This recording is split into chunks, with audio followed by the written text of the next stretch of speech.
지금 시장이 가장 두려워하는 시나리오는 바로 인플레이션 재상승입니다. 이번 4월 미국 소비자 물가지수 CPI는 그 우려를 다시 자극하는 결과였습니다.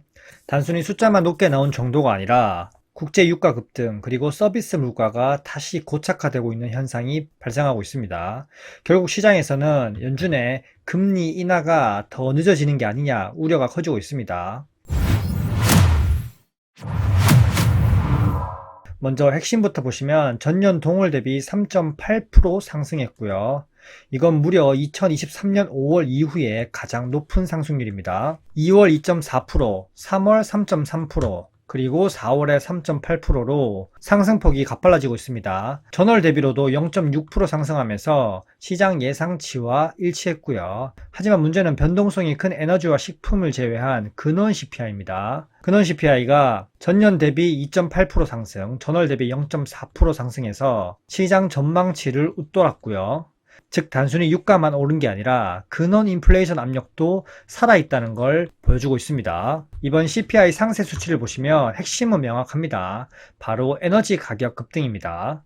에너지 가격이 전월 대비 3.8% 상승했고 전체 물가 상승률의 40% 이상을 차지했고요. 특히 에너지 가격은 한 달 만에 5.6% 상승했습니다. 휘발유도 5.4% 상승했고요. 엄청난 상승폭입니다. 그리고 더 중요한 건 바로 전년 대비 상승률입니다. 정말 충격적입니다. 에너지 전체가 17.9%로 상승했고 에너지 상품은 29.2%, 휘발유는 28.4%, 연료는 54.3%나 상승하면서 거의 주식으로 치면 상한가 이상으로 상승하고 있습니다. 즉 미국 소비자들의 유가 충격을 실제 생활에서 체감하고 있다는 뜻입니다. 왜 이렇게 에너지 가격이 급등했을까요? 핵심은 이란 전쟁입니다. 중동 지정학 리스크가 커지면서 국제 유가가 이렇게 급등했고 그 영향이 미국 CPI에 그대로 반영된 겁니다. 특히 원유 가격 상승은 단순히 휘발유에서 끝나지 않습니다. 운송비 증가, 그리고 물류비 상승, 그리고 항공료 상승. 최근에 여행 가려고 하시는 분들 항공료가 상당히 많이 상승돼서 부담되실 텐데요. 그리고 곧 식품 가격 상승으로 연결됩니다. 즉 에너지 가격은 모든 물가의 기초 비용을 다 끌어올리는 역할을 합니다. 식품의 세부 항목도 보면 만만치 않습니다. 전월 대비 0.5% 상승했고요. 특히 육류, 가금류, 생선, 달걀 지수가 1.3%나 급등했습니다. 여기서 가장 눈에 띄는 건 바로 소고기입니다. 운동하시는 분들 소고기 많이 먹죠. 소고기 가격이 무려 2.7%나 급등했습니다. 미국 소비자들이 느끼는 체감 물가가 확 올라갔다는 거고요. 결국 이렇게 식품 가격 상승은 저소득층 소비 위축으로 이어질 가능성이 상당히 큽니다. 그리고 역시 주거비도 0.6% 상승하면서 이번 CPI에서 주거비 비중이 전체의 3분의 1 이상을 차지했습니다. 즉 주거비가 내려오지 않으면 전체 CPI도 쉽게 안 내려온다는 뜻이고요. 문제는 주거비가 에너지처럼 급등락하는 항목이 아니라는 점입니다. 한번 오르기 시작하면 끈질기게 유지됩니다. 그래서 연준은 주거비 흐름을 가장 중요하게 보는 거고요. 자, 최근에 여행 가시려는 분들 안 좋은 소식이죠. 항공료가 전월 대비 2.8% 상승했고요. 그러면 전년 대비는 무려 20.7% 이상 상승했습니다. 이건 단순하게 여행 수요 때문이 아니라 결국 유가 상승이 이 모든 걸 초래했고요. 에너지 충격이 서비스 물가로 그대로 전이되고 있다는 위험한 신호입니다.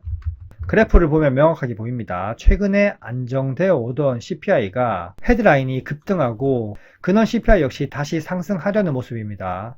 이렇게 에너지 영향으로 헤드라인이 급등한 건 다시 유가가 급락하면 떨어질 수 있지만 문제는 근원 CPI까지 끌어올리고 있다는 점입니다. 근원 CPI는 변동성이 큰 에너지와 식품을 제외한 수치니까요.